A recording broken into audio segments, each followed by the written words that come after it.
శ్రోతలందరికీ నమస్కారం. ఈరోజు బాధ్యత అనే కథతో మీ ముందుకొచ్చాను. మరి కథలోకి వచ్చేద్దామా? బాధ్యత కథ రచన పఠనం విజయలక్ష్మి. డాడీ, ఏమనుకోకండి, మీరు ఒక 50,000 సర్దుబాటు చేయాలని అడిగారు. కానీ నేను సర్దుబాటు చేయలేకపోతున్నాను డాడీ. నాకు 2 పిల్లలతో కొంచెం కష్టంగానే ఉంటుంది అంటూ గబగబా చెప్పేసి ఠక్కున ఫోన్ పెట్టేశాడు దినకర్. ఆ మాటలకి ఏమూలో కలుక్కుమంది శ్యామలరావుకి. ప్రక్కనే ఉన్న మాలతి అడిగింది, అబ్బాయి ఏమన్నాడండి అంటూ. వాడి కుటుంబమే వాడి కష్టంగా ఉందిట, సర్దలేనన్నాడే అన్నారు శూన్యంలోకి చూస్తూ. వాడలా అంటాడని నేను అనుకోలేదండి అంది బాధగా మాలతి. అడ్డాల నాడు బిడ్డలు గాని గడ్డాల నాడు బిడ్డలా అన్నాడు శ్యామలరావు. వాడికి అంత ఖర్చు ఏముంది? నెలకి 2 లక్షల జీతం వస్తోంది, పెళ్ళాం కూడా 1,00,000 రూపాయలు తెస్తోంది. అంటే నెలకు 3 లక్షల ఆదాయం ఉన్నవాడు 50,000 సర్దలేనన్నాడంటే వాడికి ఇచ్చే ఉద్దేశ్యం లేక, అంతేగాని మరొకటి కాదు. పిల్లలు పెద్ద చదువులకి వచ్చేనూ లేదు అంది మాలతి బాధగా. పోనీలేవే, వాడి బుద్ధి తెలిసిందా అన్నాడు శ్యామలరావు. ఇక ఆ రోజు రాత్రి వరకు మాలతి మనసులోలా లేదు. వాడి చదువుకి ఎన్ని బాధలు పడ్డాం. గుమస్తాగిరి చేసే శ్యామలరావు కొడుకుని ఒక ఉన్నత స్థానంలో ఉంచగలిగాడంటే అతనికి కష్టం, మానసిక ఒత్తిడి ఎంత గట్టిగా ఉండేవో ఆమెకు తెలియంది కాదు. దినకర్కి కూడా తెలుసు. నాన్నగారు, నాకు పెద్ద చదువులు చదవాలనుంది అని దినకర్ చిన్నప్పుడు అన్న మాటకి శ్యామలరావు ఎంతో సంతోషపడిపోయేవాడు.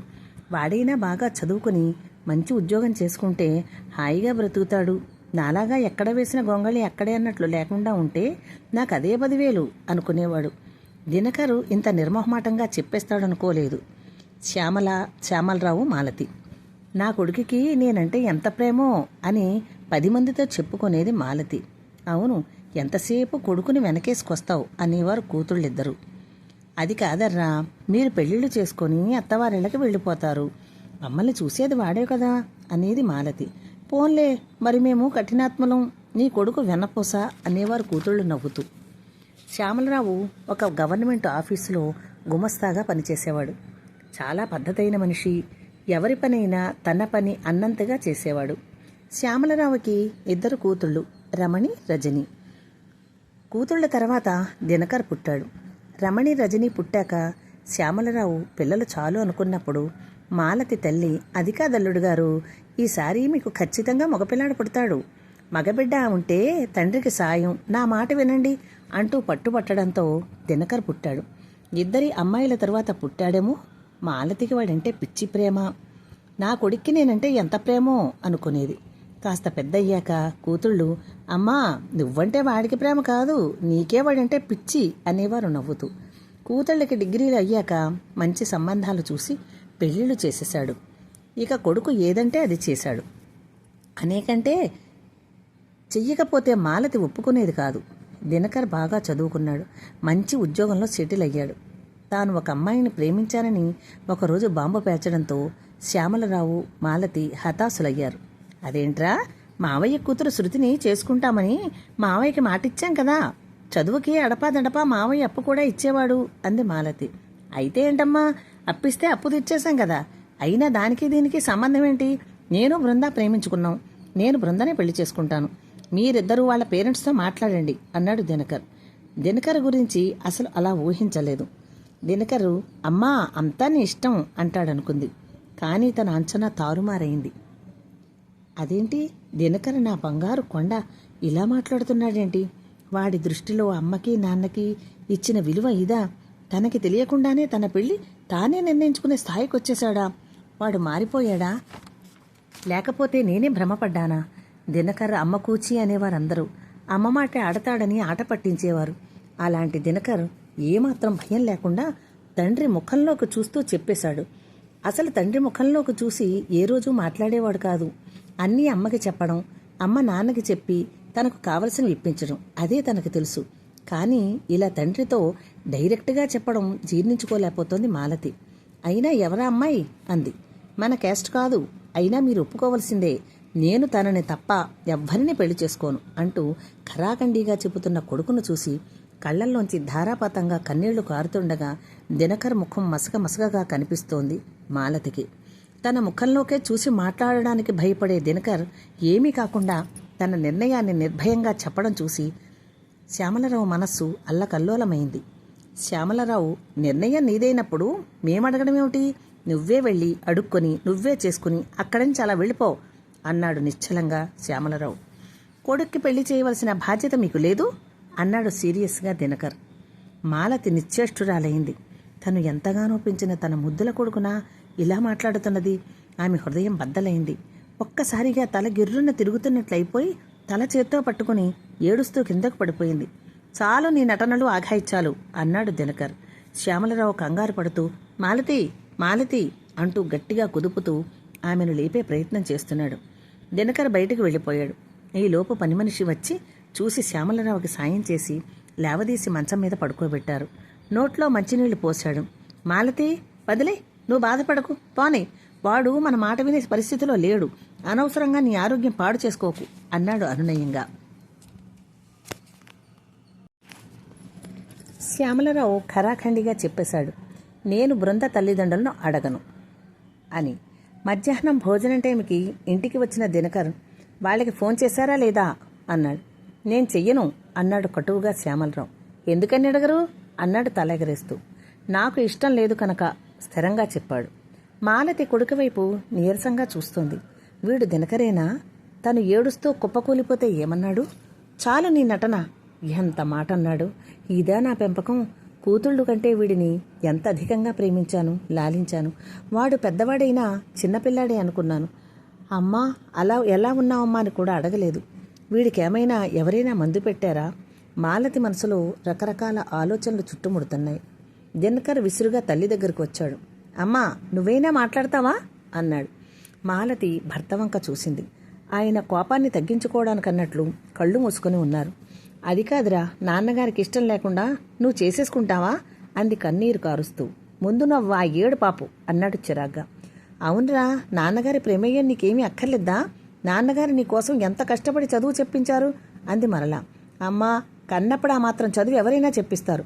అదేదో పెద్ద బ్లాక్మెయిల్ చేస్తున్నట్టు మాట్లాడతావేంటి అన్నాడు రోషంగా. అవును, బాధ్యతే మరి. పెళ్లి కూడా ఆయన బాధ్యతే కదా అంది మాలతి. పెళ్లి అనేది వ్యక్తిగతం. నాకిష్టమైన అమ్మాయిని చేసుకునే హక్కు నాకుంది అన్నాడు స్థిరంగా. అలా మాట పెరగడంతో సరేనే చస్తాను, అప్పుడు నా శవానికి మీకు నచ్చిన అమ్మాయితో పెళ్లి చేయండి అంటూ విసవిసా బయటకు వెళ్ళిపోతుంటే మాలతి ఠక్కున లేచి అతన్ని ఆపింది. ఆమె తల్లి హృదయం తల్లడిల్లిపోయింది. చేస్తానురా, నే చేస్తాను ఫోను. నీకు కావలసింది అదే కదా. మా ఇష్టాలతో పని లేదు, కానీ నీ పెళ్లి నీకిష్టమైన పిల్లతో చెయ్యాలి, సరే అంటూ కొడుకిచ్చిన నెంబర్కి ఫోన్ చేసింది. శ్యామలరావు నిశ్చేషుడై చూస్తున్నాడు. మాలతి కొడుకు కోసం తనని కూడా తీసి ప్రక్కన పెట్టింది. ఇంత పిచ్చితల్లి ఎక్కడైనా ఉంటుందేమో. అందరు తల్లులు ఇంతేనా, లేకపోతే మాలతే ఇంత అనుకున్నాడు. అవతలి గొంతు వినిపిస్తోంది హలో అంటూ. నమస్తే సార్ అంది తడపడుతూ. ఎవరు అంది అవతలి కంఠం. సార్, నా పేరు మాలతి. మా అబ్బాయి మీ అమ్మాయి బృంద ప్రేమించుకున్నారండి మరి అంది తడబడుతూ మాలతి. అవతలి గొంతు కాస్త గట్టిగా మాట్లాడుతోంది. ప్రతి వాళ్ళకి ఇది అలవాటైపోతోంది. మా అంతస్తు చూసి మా పిల్లకు గేలం వేస్తారా? నా స్థాయి ఏంటనుకుంటున్నారు అన్నాడు కటువుగా అవతలి నుంచి. సార్, మా అబ్బాయి బాగా చదువుకున్నాడు సార్, మంచి ఉద్యోగమే చేస్తున్నాడు. అయితే ఒక గుమస్తా కొడుక్కి నేనెందుకు ఇస్తాను అంది అవతలి కంఠం. మాలతి ఆ మాటకు మాట్లాడకుండా ఫోన్ పెట్టేసింది. దినకర్ కాలుగాలిన పిల్లిలా తిరుగుతున్నాడు. నాన్న గుమస్తా అని ఎందుకు చెప్పావు అన్నాడు కోపంగా. గుమస్తాని చెప్పకపోతే కలెక్టర్ని చెప్పమంటావా? దినకర్, చూసేవా ఆయన ఎంత చిన్న చూపుగా మాట్లాడాడో? నీకు ఇలాంటి పెళ్లి అవసరమంటావా అంది మాలతి. అయ్యో, అలా ఫోన్ పెట్టేశామేంటి? మీ కాళ్ళు పట్టుకుంటానని ఓడుకోలేకపోయావా మాలతి అన్నాడు వ్యంగ్యంగా శ్యామలరావు. దినకర్ కోసం బాధ కలిసిన ఆవేదనతో బయటకు వెళ్ళిపోయాడు. 2 నెలల తర్వాత బృందతో నా పెళ్లి ఈ నెల 30వ తారీఖున జరుగుతోందని చెప్పి ఫోన్ పెట్టేశాడు. మన అవసరం లేకుండా వాడి పెళ్లి వాడు సాధించుకున్నాడు అన్నాడు శ్యామలరావు. మరి వాళ్ళ గుమస్తా కొడుకుని ఎలా ఒప్పుకున్నారో, మరి ఆ పిల్లే ఒప్పించిందో. పెళ్లికి వెళతావా అన్నాడు శ్యామలరావు. వాడు పిలిస్తే ఎలా వెళ్ళిపోతాం? అవతలి వారు పిలవాలి కదా అంది మాలతి. ఏమో, నీ కొడుకు బాధపడతాడని వెళతావేమో అని అన్నాడు వ్యంగ్యంగా మరలా శ్యామలరావు. అక్కడి నుంచి ఫోన్ రాలేదు. శ్యామలరావు మాలతి పెళ్లికి వెళ్ళలేదు. కానీ ఆ రోజంతా మాలతి ఏడుస్తూనే ఉంది. తల్లిదండ్రులు రాకపోయినా తన కొడుకు పెళ్లి చేసేసుకుంటున్నందుకు. ఆమెకు ఆ విషయం మింగుడు పడ్డం లేదు. భర్త వంక చూసింది. ఆయన కళ్ళల్లో కూడా నీళ్లు తిరిగి ఉన్నాయి. ఆ రోజంతా ఒకరితో ఒకరు మాట్లాడుకోలేదు. 3 రోజుల తర్వాత బృందతో వచ్చాడు దినకర్. బృంద చెక్కిన బొమ్మలా ఉంది. అమ్మా, ఇదిగో నీ కోడలు అన్నాడు. బృంద ఇంటిని, అత్తగారిని, మామగారిని మార్చి మార్చి చూస్తోంది. బావుంది అంది ముభావంగా మాలతి. శ్యామలరావు మాట్లాడలేదు. పెళ్లికి రాలేదేం అన్నాడు దినకర్. పెళ్లివారు మమ్మల్ని పిలవలేదు అంది మాలతి. వాళ్ళెలా పిలుస్తారు? అసలు మా మామగారికి పెళ్లి ఇష్టం లేదు. బృంద బలవంతంగా ఒప్పించింది. అయినా నేను పిలిచాను కదా అన్నాడు నిష్ఠూరంగా దినకర్. ఆ మాటకి మాలతి సమాధానం చెప్పలేదు. వంట చేస్తానుండండి అంది.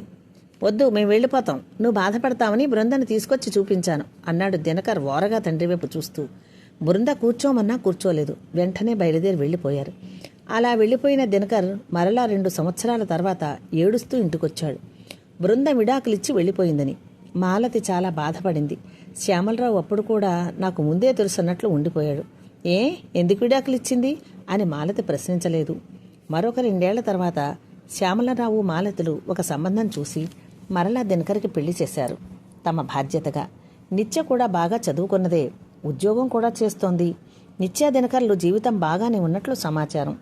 నిత్య శ్యామలరావుని మాలతిని తమ వద్దకు రమ్మని అడిగినా వారు వెళ్లలేదు. 3 ఏళ్లలో 2 పిల్లలు పుట్టుకొచ్చారు. శ్యామలరావు మాలతులు ఆనందించారు. మాలతంది శ్యామలరావుతో, పెళ్లి కూడా చేసి దినకర్ బాధ్యత మనం తీర్చుకున్నాం. ఇక మన అవసరాలు వాడు తీర్చవలసి ఉంది అంది మాలతి. నువ్వు అలా కలలు కంటూ ఉండు, నేను వాడిని నమ్మను అన్నాడు శ్యామలరావు. అలా అనకండి. వాడు కష్టంలో ఉన్నప్పుడు వాడిని ఓదార్చి పెళ్లి చేశాం. వాడిక మనసు మార్చుకుంటాడు అంది శ్యామల. శ్యామల, నీ కొడుకు 2వ పెళ్లి ఖర్చు భరించింది నేను. కనీసం అమ్మకి నాన్నకి బట్టలు కొనాలని కూడా వాడు అనుకోలేదు. అయినా నా ధర్మాన్ని నేను నిర్వర్తించాను. కన్న కొడుకు దుఃఖంతో దేహేన నిలబడితే చూడలేక నేను చెయ్యవలసింది చేశాను. వాడు పైసా ఖర్చు మన కోసం పెట్టడు. నేను వాణ్ణి అడగను అన్నాడు శ్యామలరావు. ఏమండి, పెళ్లి విషయంలో వాడు మీ మాట వినలేదనే కోపంతో మీరు అలా అంటున్నారు. ఏదో నిండు యవ్వనంలో వాడలా మిమ్మల్ని ఎదిరించేవాడు, కానీ వాడు మరీ అంతలాంటివాడు కాదండి అంది మాలతి. సరేలే అనేసి అప్పటికి ఊరుకున్నాడు శ్యామలరావు. ఆ మరునాడే 50,000 కావాలని ఫోన్ చేశాడు శ్యామలరావు. తాను సర్దలేనని చెప్పడంతో నివ్వెరపోయింది మాలతి. ఆ ఫోన్ కాల్ తర్వాత మరలా శ్యామలరావు కొడుక్కి ఫోన్ చేయలేదు. కొడుకు కూడా తండ్రికి ఫోన్ చేయలేదు. 3 సంవత్సరాల తరువాత శ్యామలరావు పోయాడని ఫోన్ వచ్చింది దినకర్కి. దినకర్ భార్యాపిల్లలతో వచ్చాడు. ఏడుస్తున్న తల్లి దగ్గరికి వెళ్ళి, అమ్మా, కర్మ చేయడానికి నేను ఖర్చు పెట్టుకోలేనమ్మా అన్నాడు. ఆ మాటకు వలవలా ఏడుస్తూ మాలతి, మీ నాన్నగారు చనిపోయే వరకు నీ రూపాయి ఆయన తీసుకున్నది లేదు. నువ్వు ఇలాంటి బాంబు పేలుస్తావని ఆయన అన్నీ సిద్ధం చేసుకునే వెళ్లారు. నీ పైసా ఆయనకు అక్కర్లేదు. ఆయనకి నోట్లో వేయడానికి బంగారంతో సహా ఆయన రెడీ చేసుకున్నారు. కొడుకుగా ఆయనని ఇంత బూడిద చేచాలు అంది. ఖర్చంతా మాలతి పెట్టుకుంది. 11 రోజులు అయ్యాక తండ్రి గదిలోకి వెళ్లి డైరీని చూశాడు దినకర్.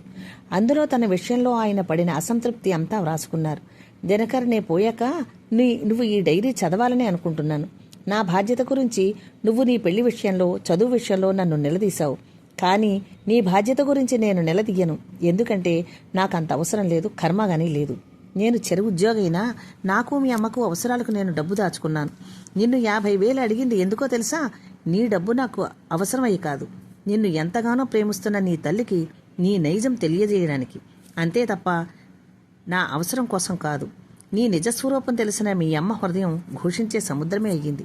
నువ్వు నా అనంతరమందు మీ అమ్మను తీసుకువెళ్లవలసిన పని కూడా లేదు. ఆ భయం కూడా నీకు అక్కర్లేదు. నీ అక్కలకు ఇవ్వవలసినవి ఇచ్చేయగా మీ అమ్మ కోసం, నా కోసం దాచుకున్నవి కాక నీకు 10వ పరకో నా బాధ్యతగా ఇస్తున్నాను. నీకే తీసుకో. ఈ జన్మకి నేను నీకు తండ్రిని, నువ్వు నాకు కొడుకువి. నీ బాధ్యతగా నాకు నా డబ్బుతో కర్మకాండ చేసి నీ కోసం దాచిన సొమ్ము తీసుకుని వెళ్ళు. ఎందుకంటే ఈ జన్మ రుణం ఈ జన్మలోనే తీరిపోవాలి. లేదంటే మరలా కొడుకై వచ్చే జన్మకి నాకు పుట్టడం నాకు ఇష్టం లేదు కనుక. డైరీ చదివి వెక్కి వెక్కి ఏడుస్తున్నాడు. తల్లి కాళ్లపై పడ్డాడు దినకర్. మాలతి వారించింది. నాకు మీ నాన్నగారికి చేసినట్లు కర్మ చేయి చాలనైనా, ఇక నీ భార్యని బిడ్డల్ని తీసుకుని వెళ్ళిపో అంది దృఢంగా మాలతి. తల్లితో ఏనాడు అంత తెగింపు చూడలేదు దినకర్. తల్లిని బ్రతిమాలుతున్నాడు. తను మారిపోయేనని ప్రాధేయపడ్డాడు. కానీ ఆమె అతనితో వెళ్లడానికి ఒప్పుకోలేదు. దినకర్ చేసేది లేక భార్యాపిల్లలతో తిరిగి ప్రయాణమయ్యాడు. కథ సమాప్తం. నా కథ మీకు నచ్చితే లైక్ చేసి, షేర్ చేసి, కామెంట్ చేసి నా ఛానల్ను మరింత ముందుకు నడిపించాలని ప్రార్థన. ఇప్పటివరకు నా కథని సబ్స్క్రైబ్ చేసుకున్న వారికి, నా కథలు వింటున్న వారికి నా ప్రత్యేక ధన్యవాదాలు. ఇప్పటివరకు నా ఛానల్ను సబ్స్క్రైబ్ చేసుకోలేని వారు సబ్స్క్రైబ్ చేసుకోమని మనవి.